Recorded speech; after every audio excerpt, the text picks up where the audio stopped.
Do you think that you would be able to handle managing your social media while also balancing it with the responsibilities that come with being a doctor?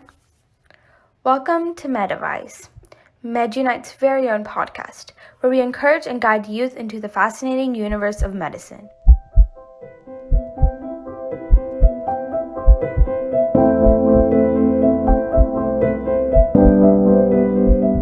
My name is Kirtan Venkatesh, and I will be your host for today's episode. Our guest speaker today is Dr. Austin Chiang. For those of you who may not know, Dr. Chiang is a gastroenterologist with a triple board certified in internal medicine, gastroenterology, and obesity medicine. Dr. Chiang has gathered a large following on Instagram, YouTube, TikTok, Facebook, and Twitter, where he posts general health facts and also facts about endoscopic weight loss.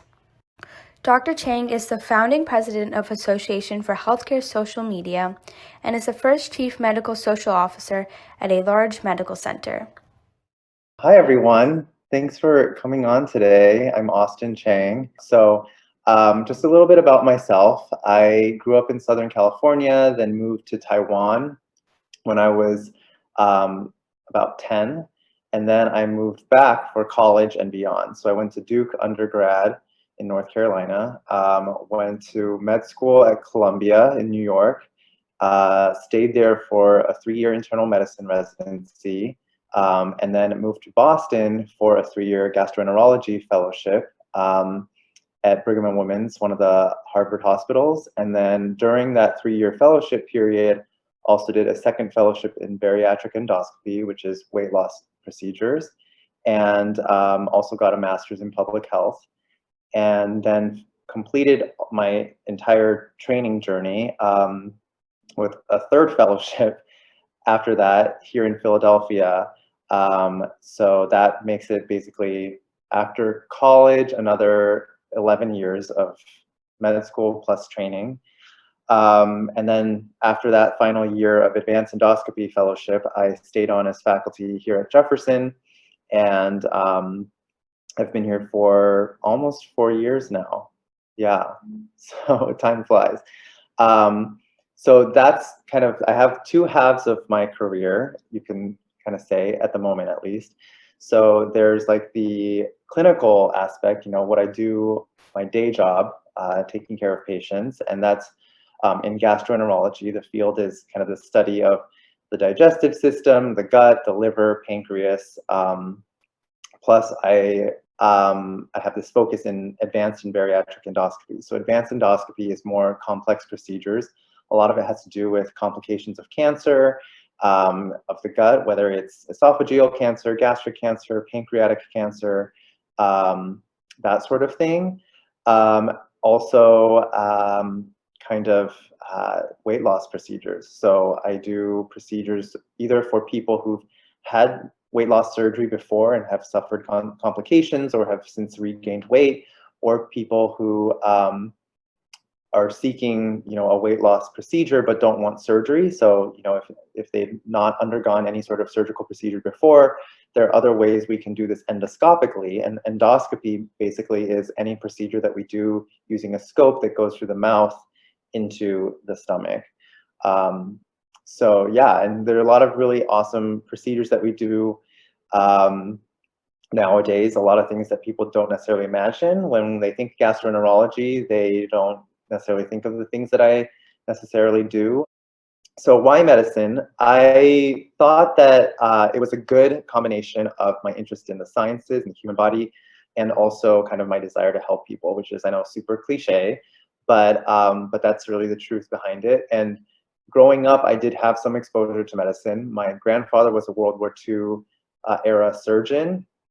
I have a couple of doctors in the family as well, in terms of uncles who are physicians. I have 2 cousins. So in terms of my generation, one cousin is a plastic surgeon in Beverly Hills. Another one is an ophthalmologist in private practice.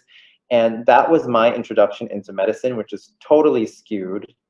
I think that medicine is very diverse, and their kind of private practice world is very different from what I do.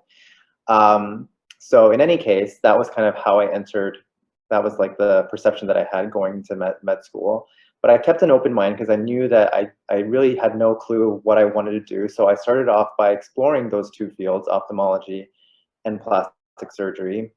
Did research in plastic surgery. Always thought that I did want to do something procedural like my cousins, but just wasn't sure. So I thought at some point, during med school, at least when I went to med school, the first 2 years were more lecture based, and the second 2 years were actually clinical, like in the hospital, taking care of patients. So I had required rotations during my third year of med school and rotated through the different specialties, and thought at one point I was going to be an orthopedic surgeon, thought at one point I was going to be a neurologist and cure Alzheimer's. And ultimately, when I got to my internal medicine rotation, really admired the residents I worked with. And that's kind of how I imagined doctors to be, were the internal medicine doctors. And so was inspired to pursue that.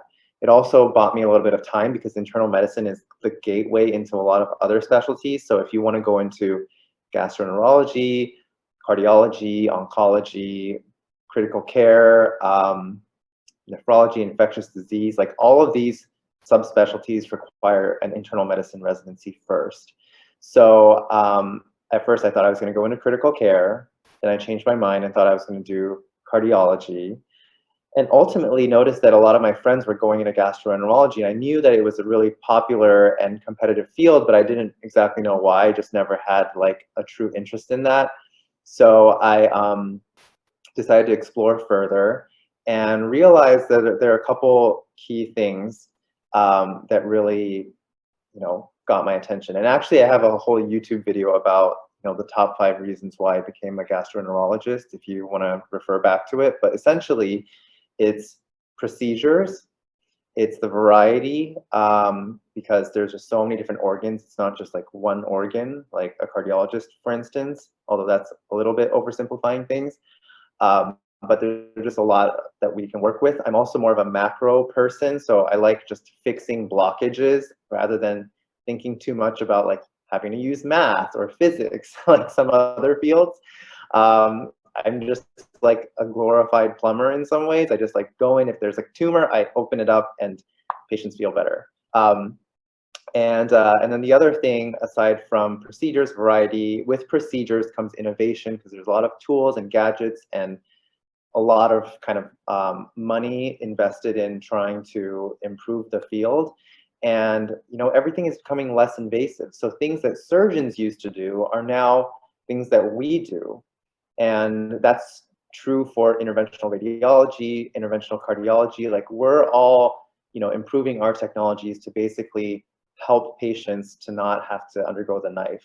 And then aside from that, just the personality of the people, I think really jived with me. So it kind of was like a sign, seeing that a lot of my friends were going into GI. I thought like maybe there's something here, and maybe the fact that there are hot topics like the gut microbiome or obesity are obviously big topics out there, big challenges as well, that are very fertile for research and for innovation. So ultimately, that's what got me into this field. I just want to actually mention that's only my clinical side of things, and then the other side is the social media thing. And the social media aspect of it is that I am also Chief Medical Social Media Officer for our 14-hospital health system here in Philly. I also founded the Association for Healthcare Social Media, which is the first nonprofit professional society to help health professionals use social media, because I really believe that as health professionals, we're the experts to talk about what we know and what we've learned, and not have other people who aren't trained in our fields talk about this, because that's how misinformation gets generated. And I think it takes those of us who founded the organization have been pretty successful in a lot of ways on various platforms, and have gotten to know the platforms really well, and are now affiliated with some of the platforms. So we work directly with YouTube, with TikTok and LinkedIn and Pinterest, to help health professionals get on those platforms and, talk about medicine and healthcare without, in a more truthful, accurate way. For me, this is going to go into a little bit of like academic medicine versus private practice. So again, medicine is so diverse. The fact that I'm at a teaching hospital affiliated with a medical school, the experience working in my job is very different from private practice or someone working out in the community. That said, the gist of my schedule is that I have Mondays, I'm in clinic. I see patients like in the office, one after the other. And I spend time with each patient, then I have to like document, which is, you'll realize that you'll hear a lot of doctors complaining about documentation and other things that we can't control about medicine. But there's a lot of time spent just like typing up stuff.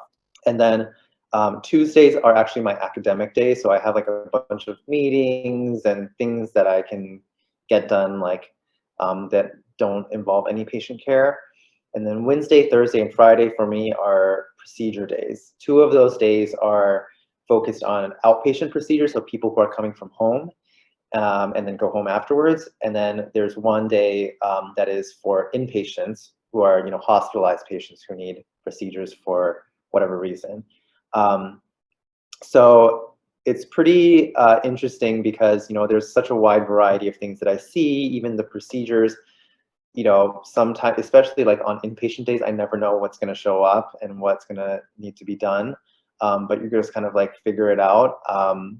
And that is the kind of gist of what I do. But it's a bit different for other gastroenterologists who are not in advanced endoscopy. Like even my colleagues who are liver transplant doctors or seeing other sorts of conditions, some of them spend very little time doing procedures. Most of their practice is just seeing patients in the office. I'm glad that I have this mixture. I actually don't like being in the office that much or being in the clinic space. I'd rather be doing procedures.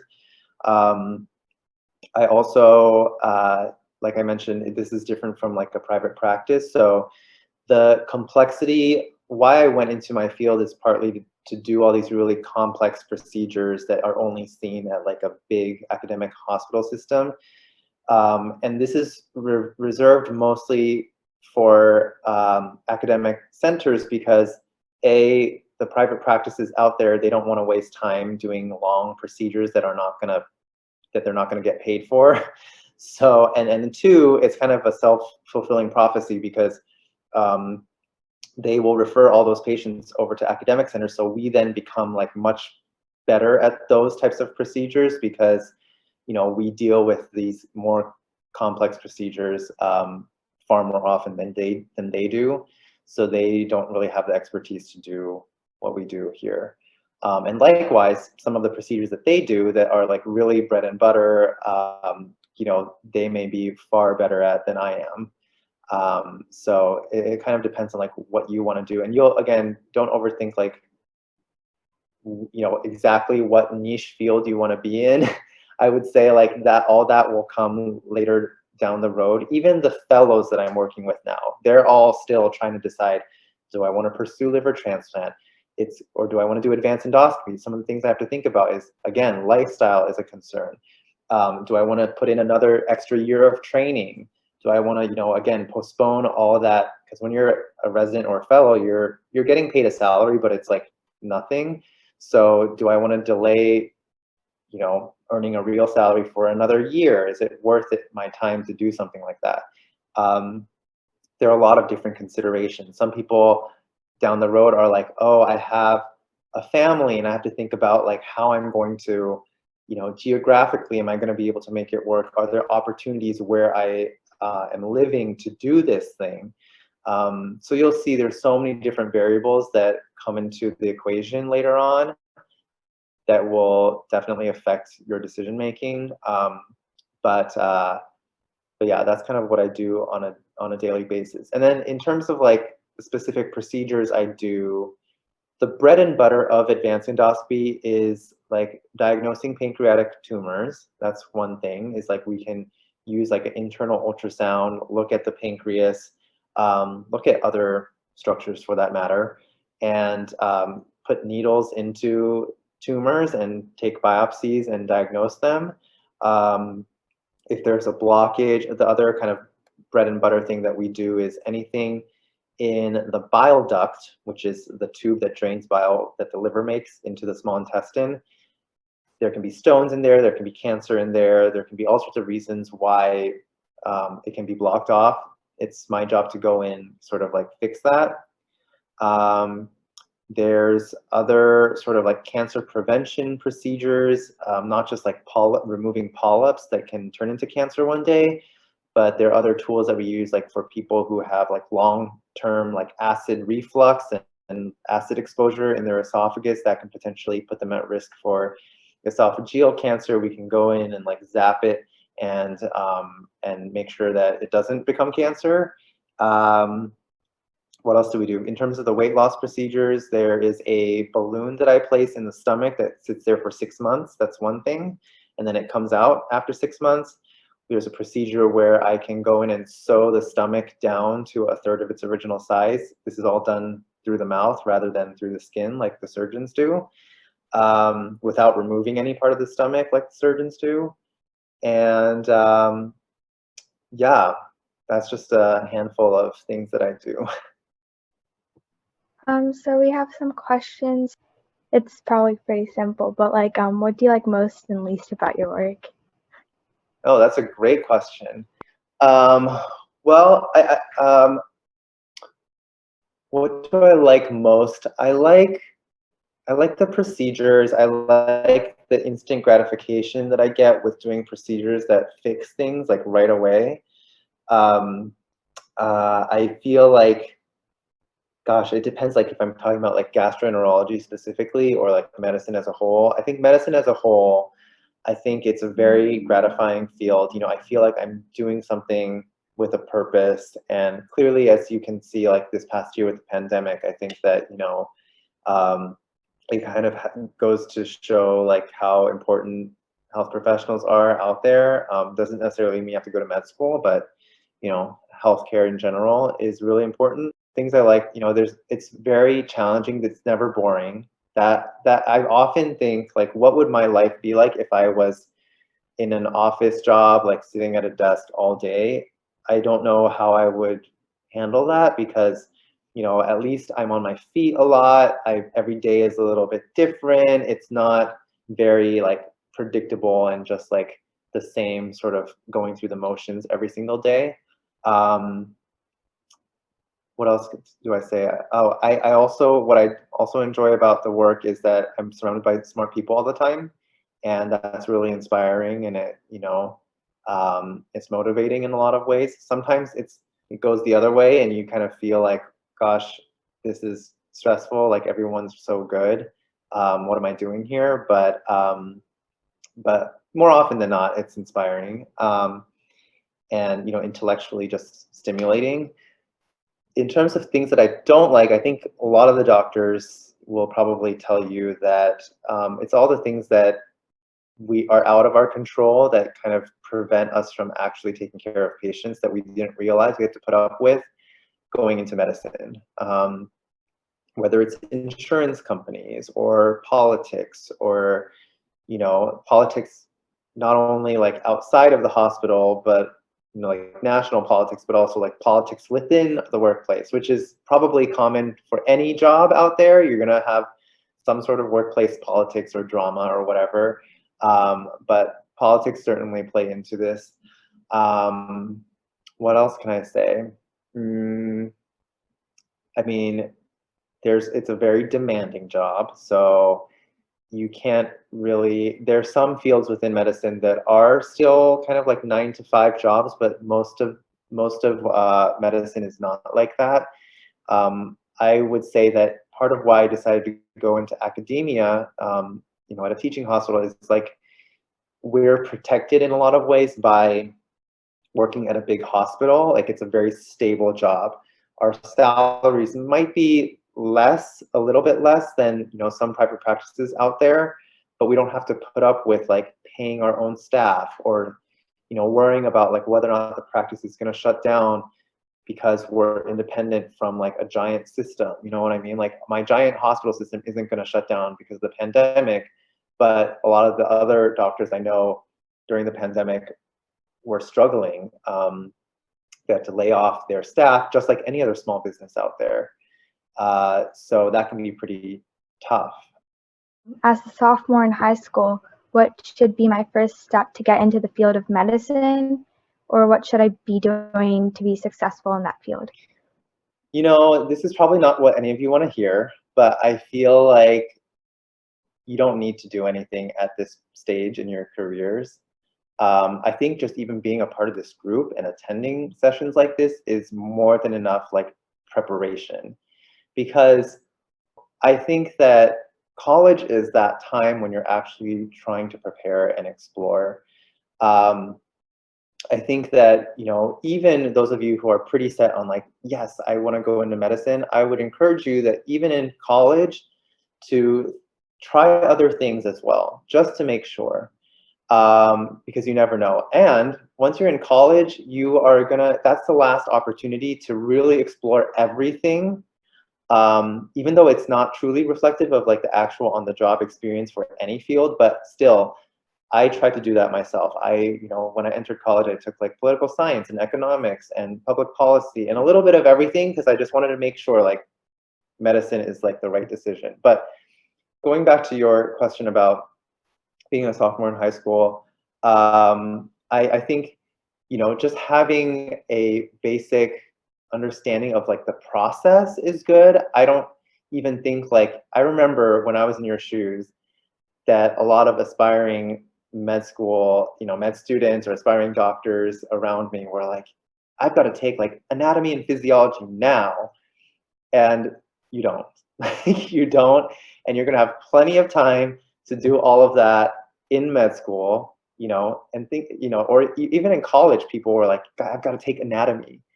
No, you don't. Even in college, you don't have to do that. There's time to do that later on. Between sophomore year of high school and when I finished all my training, it was like almost 20 years, right? That seems really daunting, and you're going to feel like, oh my God, I'm going to be so old by the end of it. But at any step of the way, there have been plenty of people who were my classmates, my colleagues, who took time off in between, who changed career paths, then came back to medicine. Like the career journey is much more fluid than I think a lot of people realize. I certainly didn't realize it when I was in your shoes. That's why I was like, I got to power through and I got to just like go from college, med school, everything else. And yes, it saved me time. So by the time I was done, I was young relative to a lot of my colleagues. In fact, I'm still younger than a lot of the people that I'm training, which is really weird. But I think that that's like, it goes to show that you don't have to do that. And sometimes I regret like, oh, why? What would life be like? What is that other job like? What is that other opportunity like? And I don't really know now. Another question is, so do you have to be good in math to do well in med school? No. You have to be good in math to get through the requirements to apply to med school, but beyond that, you don't have to be. I don't remember anything beyond algebra. Even though I took it all, I don't remember anything. And most of what I do these days is on a calculator, if I have to at all. There are some fields that are a little more math oriented, where they may have to, but most of the math that they're doing truly is like plugging numbers into equations that are just like already preset. The only thing that I would say, if you're interested in doing like more of a research oriented role in medicine, you may have to be more math savvy. But even if you're in research, unless it's like engineering and you're like calculating things for engineering purposes, most of the other type of research that is done, like biostatistics, that's not so much like actual math as it is like plugging numbers into like a program. or understanding like most of it's like different ways, different applications of arithmetic. So you don't have to be great at math. Just get through what you need to get through to apply to med school, and you'll be fine. Even all the biology that I learned in high school, I probably don't remember either, because a lot of that biology was like plant biology and like animal bio. Anyway, like in college, even you'll repeat some of those classes, and you'll be wondering to yourself, like, why am I learning about plants again? And now I even wonder even more, because it's totally inapplicable to what I do on a day-to-day basis. But I do think that there is some value to those things, just to give you perspective and to kind of like train your brain and all that stuff. Thank you all for listening to our 4th episode on Medivice.